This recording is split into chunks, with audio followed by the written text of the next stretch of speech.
ক্লাসে তোমাদের সকলকে স্বাগত। আজকের আমাদের আলোচ্য বিষয় 2025 সালের অষ্টম শ্রেণীর দ্বিতীয় পর্যায়ক্রমিক মূল্যায়নের বাংলার নতুন হলিস্টিক প্যাটার্ন অনুযায়ী 3 নম্বর সেটের প্রশ্ন এবং তার উত্তর। তোমার দ্বিতীয় পর্যায়ক্রমিক মূল্যায়নে পূর্ণমান থাকবে 50, সময় পেলে তোমরা 1 ঘন্টা 30 মিনিট। তোমাদের এই পরীক্ষাটি আগামী আগস্ট মাসে অনুষ্ঠিত হবে। তোমাদের এর আগে অষ্টম শ্রেণীর দ্বিতীয় পর্যায়ক্রমিক মূল্যায়নের অল সাবজেক্টের রায়মার্টিনের প্রশ্নচিত্রা 3টে করে স্কুলের প্রশ্ন এবং তার উত্তর করিয়েছি। তুমি যারা দেখোনি তার জন্য লিঙ্ক ডেসক্রিপশন বক্সে আছে, তোমরা সেখানে দেখে নিতে পারো।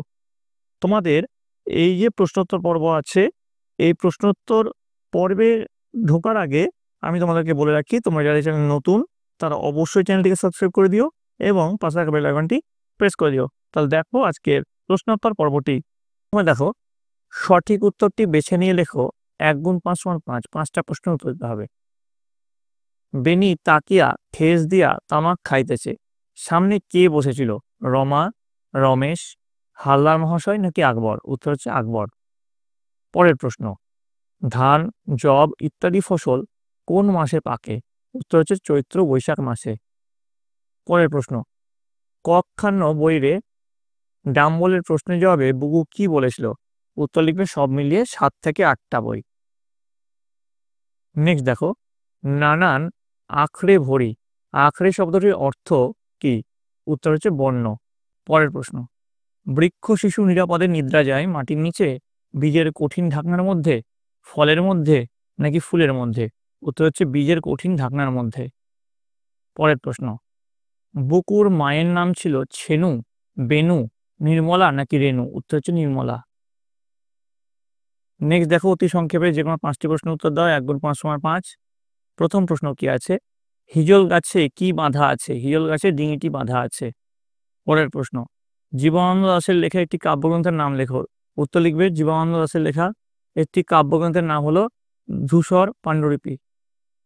এবার চলে আসছি পরবর্তী যে প্রশ্ন আছে, দেখো কি আছে 2.3-এ, গড়াই নদীর তীরে কবিতায় মাচানের ওপর কি আছে? উত্তর লিখবে গড়াই নদীর তীরে কবিতায় মাচানের ওপর আছে শিমলতা আর লাল কুমড়োর ঝাড়। পরের প্রশ্ন, বুকু কোন স্কুলে পড়াশোনা করে? উত্তর লিখবে বুকু আদর্শ শিক্ষা প্রতিষ্ঠান স্কুলে পড়াশোনা করে। পরের প্রশ্ন দেখো কি আছে 2.5, ডাহুক মেয়েরা বেড়াইতে আসে গানে গানে কথা কয়, ডাহুক মেয়ে কারা? উত্তর কি লিখবে দেখো, উত্তর লিখবে মা ডাহুক পাখিদের স্নেহবদ্ধ কবি জসিমউদ্দিন ডাহুক মেয়ে বলেছেন। উত্তর। তারপরে প্রশ্ন কি আছে, দাঁড়াও কবিতাটি কার লেখা? উত্তর আছে দাঁড়াও কবিতাটি কবি শক্তি চট্টোপাধ্যায়ের লেখা। নেক্সট দেখো 2.7, গ্রামের একমাত্র ভরসা কি ছিল? উত্তর লিখবে 100 বিঘার মাটি গ্রামের একমাত্র ভরসা ছিল। পরের প্রশ্ন, নিচের প্রশ্নগুলোর সংক্ষিপ্ত উত্তর দাও। 2 গুণ 5 সমান 10। প্রথম প্রশ্ন চলে যাবো, দেখো কি বলেছে। রমা আকবরকে ডেকে এনেছিলেন কেন? উত্তর লিখবে কথাশিল্পী শরৎচন্দ্র চট্টোপাধ্যায় রচিত পল্লী সমাজ পাঠ্যাংশে রমার কাছ থেকেও রমেশ সহযোগিতা না পেয়ে স্পষ্টভাবে জানিয়ে যায় গরিব গ্রামবাসীর স্বার্থ সে লঙ্ঘিত হতে দেবে না। তাদের বিপর্যয়ের হাত থেকে বাঁচানোর জন্য নিজেই উপযুক্ত সিদ্ধান্ত গ্রহণ করবে। রমেশের এই মন্তব্যেই রমা বুঝেছিল একটা বিরাট অনর্থ ঘটতে চলেছে। তাই সে পীরপুরের প্রজা 5 গ্রামের সর্দার খ্যাতনামা লাঠিয়াল আকবরকে বাঁধ রক্ষার জন্য ডেকে এনেছিল।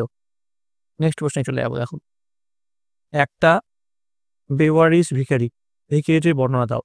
উত্তর লিখবে ভিখিরিটি অচিন্ত্য কুমার সেনগুপ্তের ছন্নছাড়া কবিতায় বর্ণিত একজন পরিচয়হীন চালচুলোহীন ফুটপাতবাসী ভিখিরি, যার দেহ গাড়ি চাপা পড়ে রক্তে মাখামাখি হয়ে প্রায় দলা পাকিয়ে গিয়েছে।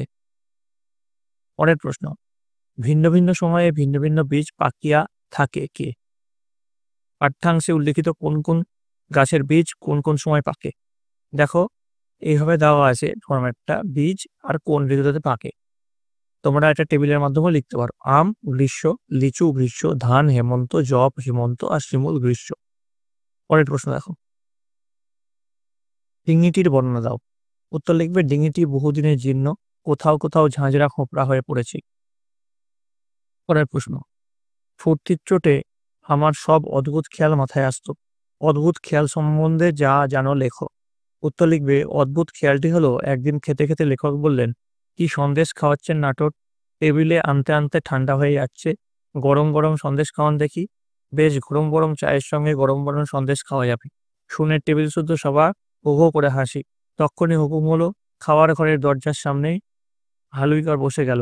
গরম গরম সন্দেশ তৈরি করে দেবে ঠিক খাওয়ার সময়ে। পরের প্রশ্ন, নিচের প্রশ্নগুলির কয়েকটি বাক্যে উত্তর দাও। ৩ গুণ ৫ সমান ১৫। প্রথম প্রশ্নে চলে যাব। অবিশ্বাস্য চোখে চেয়ে দেখলুম, কবির চোখে অবিশ্বাসের ঘোর কেন? উত্তর লিখবে, অচিন্ত্যকুমার সেনগুপ্ত রচিত ছন্নছাড়া কবিতা থেকে উদ্ধৃতি নেওয়া হয়েছে। যাওয়ার সময় কবি যে গাছটিকে নীরস পত্রহীন রুক্ষ অবস্থায় দেখেছিলেন, ফেরার সময় তার গায়ে কচি পাতা, ডাল ভরা সুগন্ধি ফুল এবং পাখিদের সমাবেশে প্রাণের সঞ্চার করেছে।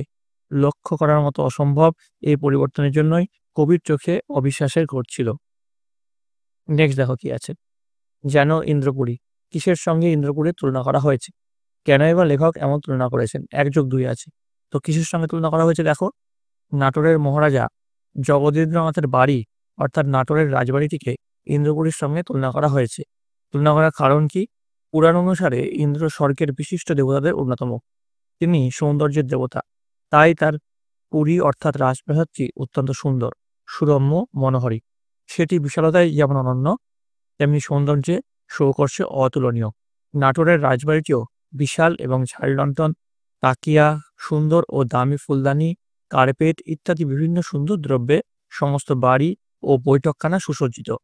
সমস্ত রাজবাড়িটি যেন হয়ে উঠেছে সৌন্দর্যের আধার এক প্রাসাদ। তাই ইন্দ্রপুরীর সঙ্গে রাজবাড়ির তুলনা করা হয়েছে। পরের প্রশ্ন দেখো। আমাদের তো জয় জয়কার, কি কারণে লেখক ও তার সঙ্গীদের জয় জয়কার হলো? তো এইভাবে শুরু করবে। অবনীন্দ্রনাথ ঠাকুর রচিত নাটোরের কথা গদ্যাংশে নাটোরে অনুষ্ঠিত প্রভিন্সিয়াল কনফারেন্সে রবি ঠাকুর প্রস্তাব করেন যে সম্মেলন বাংলা ভাষায় হোক, কিন্তু দলের নেতারা তা মানলেন না। তারা ইংরেজি ভাষায় চাইলেন।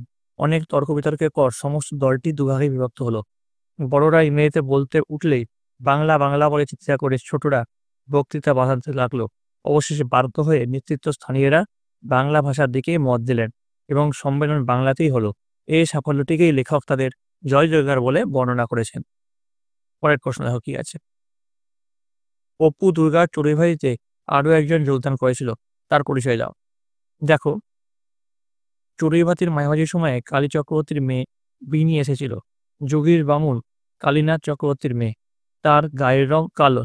সে যখন দুর্গাকে ডাকতে এসেছিল, তার পরনে ছিল আধময়লা শাড়ি, হাতে ছিল সরু সরু কাঁচের চুড়ি, একটু লম্বা গড়ন ও সাদাসিধে এই মেয়েটি দুর্গাদের সঙ্গে বনভোজনে যোগদান করেছিল। পরের প্রশ্ন, চোখ শব্দটির ৩টি ভিন্ন অর্থ দেখিয়ে ৩টি পৃথক বাক্যে ব্যবহার দেখাও। দেখো, এখানে দেওয়া হয়েছে, ডিসপ্লে হচ্ছে, তোমরা সুন্দর করে লিখে নিও, ঠিক আছে? ৩টি পৃথক অর্থে কিন্তু দেখানো হয়েছে, আমি আর পড়লাম না, ভিডিওটা এমনিতেই লম্বা হয়ে যাচ্ছে। পরের প্রশ্ন, ৫-এর দাগের প্রশ্ন। নিচের প্রশ্নগুলি নিজের ভাষায় উত্তর দাও, যে কোনো একটি। ৫ × ১ = ৫। প্রথম প্রশ্নে চলে যাব। কি করে বুঝবো আসলে কি করতে হবে? বুকু কোন স্কুলে ভর্তি হয়েছিল? আসলে কি করা উচিত বলে তোমার মনে হয়? তো বুকু আদর্শ শিক্ষা প্রতিষ্ঠানে ভর্তি হয়েছিল। নেক্সট পার্টের যে উত্তরটা সেটা দেখো, ডিসপ্লে হচ্ছে। আমি একটু ভিডিওটা ফাস্ট ফরওয়ার্ড করে দিচ্ছি তোমাদের সুবিধার্থে। দেখো, তারপর উত্তরটা এখান থেকে শুরু করবে, এতটা অবধি লিখবে, তাহলে কিন্তু তোমাদের হয়ে যাবে, ঠিক আছে? আশা করি তোমরা সকলে ভিডিওটা পজ করে লিখে নিয়েছো। চলে আসবো পরবর্তী প্রশ্নে। দেখো, মানুষ বড় কাঁদছে, কি কারণে কবি এই কথা বলেছেন? কবি কাকে মানুষের পাশে দাঁড়াতে অনুরোধ করেছেন বলে তোমার মনে হয়? দেখো, শক্তি চট্টোপাধ্যায় রচিত ধারাও কবিতার দুর্দিনে মানুষের অসহায়তা দেখে ব্যথিত কবি উদ্ধৃত অংশটি উচ্চারণ করেছে।